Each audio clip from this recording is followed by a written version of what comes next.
Hello दोस्त। आज हम अपने क्लासेस का बाकायदे आगाज कर रहे हैं। आज हमारी पहली क्लास है। तो पहली क्लास में हम कोशिश करेंगे कि सिलेबस को समझने की कोशिश करें कि हमारे पास एलएलबी प्रोग्राम में पहले तो सिलेबस क्या आता है और उसके बाद सिलेबस की आउटलाइंस क्या होती है जो आपको 6 महीने में वो पढ़नी पड़ती है। तो आज जो हमने सब्जेक्ट जो सिलेक्ट किया है वो है इंग्लिश का। तो आइए चलते हैं हम अपने सब्जेक्ट की तरफ, जिसको हम देखते हैं कि उसमें क्या क्या चीजें मौजूद हैं। और उसके बाद आपको समझ आ जाएगी कि इसमें हमें पढ़ना क्या है। इस दफा आपको जो सब्जेक्ट्स हैं, स्पेशली 4 इयर्स प्रोग्राम में, उसमें थोड़ी तब्दीली भी की गई है। इंग्लिश में एज सच तब्दीली नहीं की, लेकिन बाकी सब्जेक्ट्स में कुछ तब्दीली की गई है। जैसे मैथमेटिक्स है तो उसमें अब कुछ और चीजें डाल दी गई हैं। हम बात करेंगे तो उस पर डिस्कस करेंगे। लेकिन ये जो इंग्लिश है इसमें एज सच कोई बड़ी तब्दीली नहीं की गई, लेकिन 4 इयर्स की वजह से कुछ सब्जेक्ट्स आपको इस दफा तब्दील जरूर मिलेंगे। ये मैं आपको फर्स्ट लेक्चर में बताना चाहता हूँ। देखें, अब आपके पास जो इंग्लिश है ये फंक्शनल इंग्लिश है। सबसे पहले तो आपको फंक्शनल लैंग्वेज या इंग्लिश समझनी चाहिए। Functional English is the language that is in fact spoken in the professional fields. ठीक है, प्रोफेशनल फील्ड्स की कोई भी अगर बात हो वो आपको समझ भी आनी चाहिए, आप बात भी कर सकें। ठीक है, इसके अलावा डेली लाइफ में जो हम बात करते हैं, you can also understand what we talk in our daily life. ठीक है ना, वो डेली लाइफ में प्रोफेशनल भी हो सकती है। वो कोई भी जो प्रोफेशनल से आप ताल्लुक रखते हैं, उससे जो बातें करते हैं, एटलीस्ट वी कैन अंडरस्टैंड और वी कैन आल्सो राइट। ठीक है ना, तो इसको कहते हैं फंक्शनल इंग्लिश। इसमें कोई आपके पास इंग्लिश में कोई ज्यादा आपके लिटरेचर नहीं पढ़ना। जैसे लिटरेचर होता है कि आप शेक्सपियर को पढ़े, आप जो है वो रूसो को पढ़े, आप नीशे को पढ़े, ये ऐसी कोई कहानी नहीं है। इसमें सिर्फ आपको जबान सीखनी है, वो जो किसी प्रोफेशंस में होती है। उस प्रोफेशंस में लोग जो बात करते हैं, we need to understand that one. ठीक है ना, ये तो हो गई आपकी functional English. So this is not much difficult. इसके लिए क्या करना होता है वो मैं आपको आगे चलकर बताऊंगा कि व्हाट वी विल डू। ठीक है ना, तो सबसे पहले तो फंक्शनल इंग्लिश की आपके पास डेफिनेशन आ गई। उसके बाद है ग्रामर, सेंटेंस एंड स्ट्रक्चर। देखिए, grammar, sentence and structure. Grammar है क्या चीज? ग्रामर सेट ऑफ रूल्स है। ठीक है, किसी भी जबान को सीखने के लिए एटलीस्ट आपके पास उसके बेसिक रूल्स होने चाहिए कि कैसे हम ही क्यों बोलते हैं, शी क्यों बोलते हैं, इट क्यों बोलते हैं। तो कुछ रूल्स होते हैं ना। तो उस रूल को सीखने के लिए we need to understand grammar. Basic grammar, वैसे ग्रामर का कोई लिमिट नहीं है। ये हर जगह आपको अगर आप इस पूरी ग्रामर को पढ़ना शुरू कर देंगे तो पूरी जिंदगी में भी आपकी ग्रामर सही नहीं हो सकती। लेकिन एटलीस्ट ये मेरा मानना है कि उसकी बेसिक ग्रामर अच्छी हो सकती है, अच्छी ड्राफ्टिंग हो सकती है। अगर आप कोशिश करेंगे तो यू विल लर्न इट।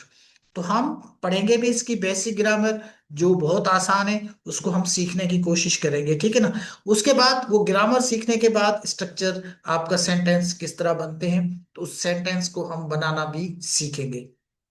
उसके बाद है जो बहुत ही इंपॉर्टेंट है, जो बहुत ही इंपॉर्टेंट है, कंप्रहेंशन स्किल्स।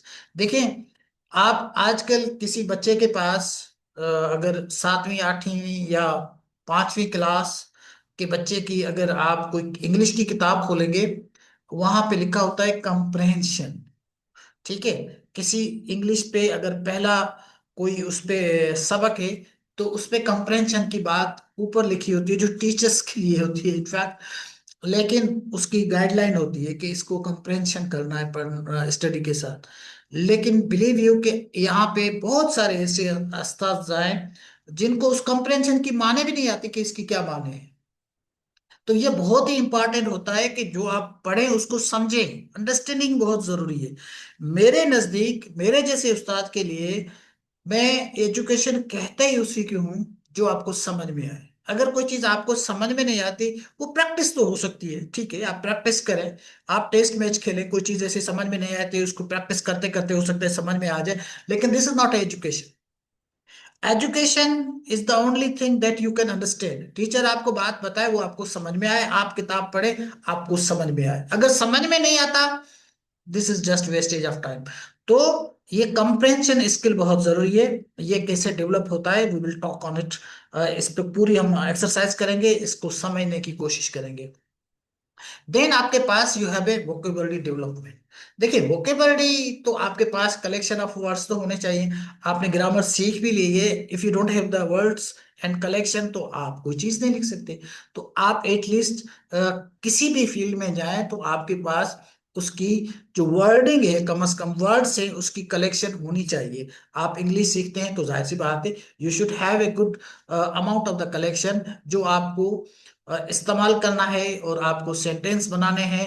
सो एटलीस्ट आप फर्स्ट ईयर से स्टार्ट करें। अगर आपके इंग्लिश वीक है, you should read the Dawn, और डॉन को पढ़िए। जो अल्फाज समझ में नहीं आते उनकी मीनिंग निकालिए, उसकी एक्सप्लेनेशन निकालें, और उसके बाद आप शाम को या रात को कम से कम डायरी लिखना शुरू कर दें कि जो जो कुछ आपने पढ़ा है उसको लिखिए। व्हेन यू स्टार्ट राइटिंग तो आपके अल्फाज आपके जहन में रह जाएंगे और आइडियाज भी आके आएंगे। आइडियाज आपके पास आपके जहन में खुलना शुरू हो जाएगी। आपके जो जहन की जो खिड़की है इट विल ओपन, और आपके ख्याल खुद ब खुद आ जाएंगे। ये ऐसा नहीं होता जो लिखते हैं वो सोचते हैं, उनके पास आइडियाज आ जाते हैं। When they start writing ideas just come. उनको ज्यादा सोचने की जरूरत नहीं पड़ती।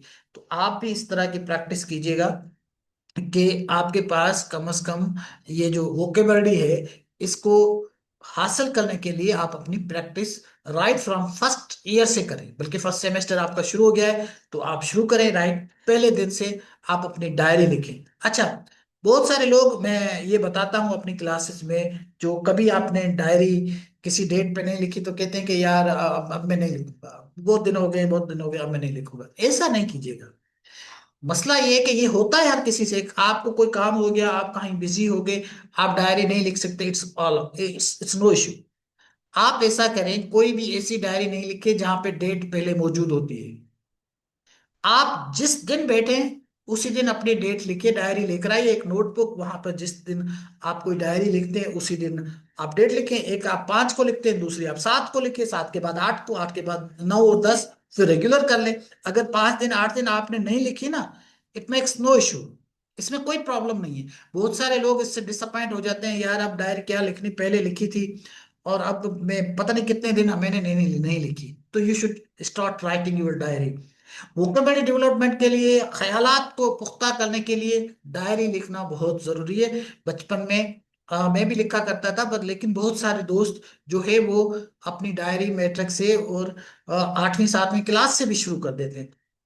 अच्छा, बहुत सारी ऐसी चीजें हैं, आप क्लास में, अगर आपकी क्लास नहीं हो रही लेकिन आप करते तो है ना, सुबह उठते हैं, सुबह नहाते हैं, दोस्तों से मिलते हैं, there are so many things that you can write, वो भी लिखें। कुछ अपने आइडिया भी लिखें, कुछ कुछ हाइपोथेटिकल जो ख्यालात आपके जहन में आते हैं वो भी लिखें। When you start writing it will improve your skill. Believe you, जब आप राइटिंग स्किल्स को इंप्रूव करना है, वोकेबलरी डेवलपमेंट आपको अगर सीखनी है तो लिखना तो पड़ेगा।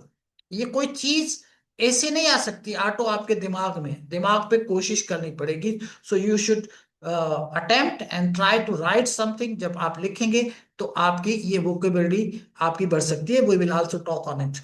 ठीक है ना, जब हमारे लेक्चर होंगे इनके ऊपर तो हम एक एक पे जब बात करेंगे तो इसको डिटेल में हम डिस्कस करेंगे वोकेबलरी डेवलपमेंट कैसे होती है।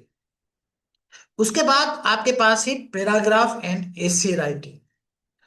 देखिए ऐसे होता क्या है, सबसे पहले तो ये समझना चाहिए कि ऐसे क्या होता है। ऐसे में पैराग्राफ्स होते हैं, और पैराग्राफ क्या होता है इसको समझना जरूरी है कि पैराग्राफ कैसे बनता है। वो जुमलों से बनता है। So at least you need to make sentences. जब तक आप सेंटेंसेस नहीं आएंगे तो आप पैराग्राफ नहीं बनाएंगे।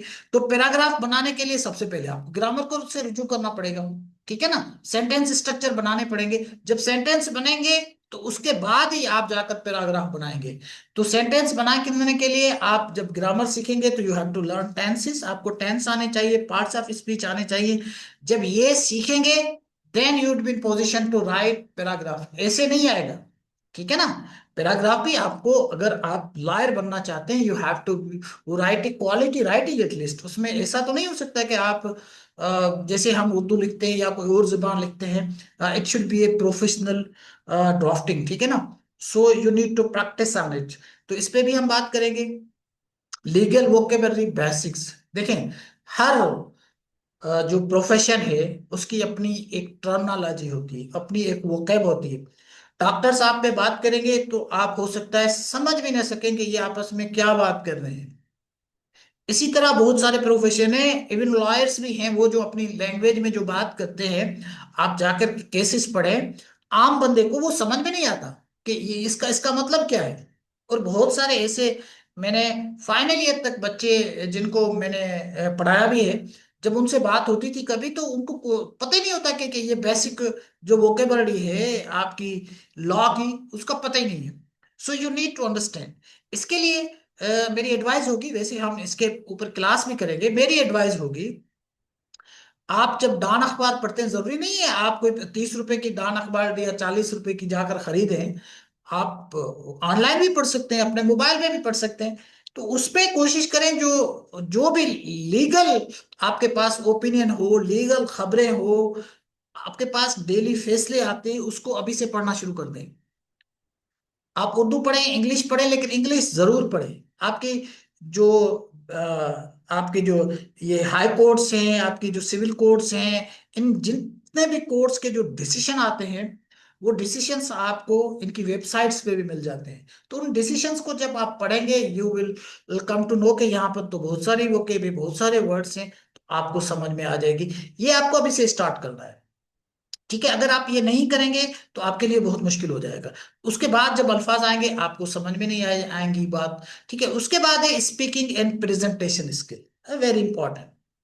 If you can not speak you can't do anything. अगर आप बात नहीं कर सकते, क्लास में बात नहीं कर सकते, दोस्त के साथ बात नहीं कर सकते, अपने क्लाइंट के साथ बात नहीं कर सकते, तो you are most failure person. You need to speak. और उसमें बहुत सारे ऐसे लोग हैं जिनके पास बहुत सारे अल्फाज भी होते हैं, लिख भी लेते हैं, लेकिन उनके पास प्रेजेंटेशन स्किल नहीं होते।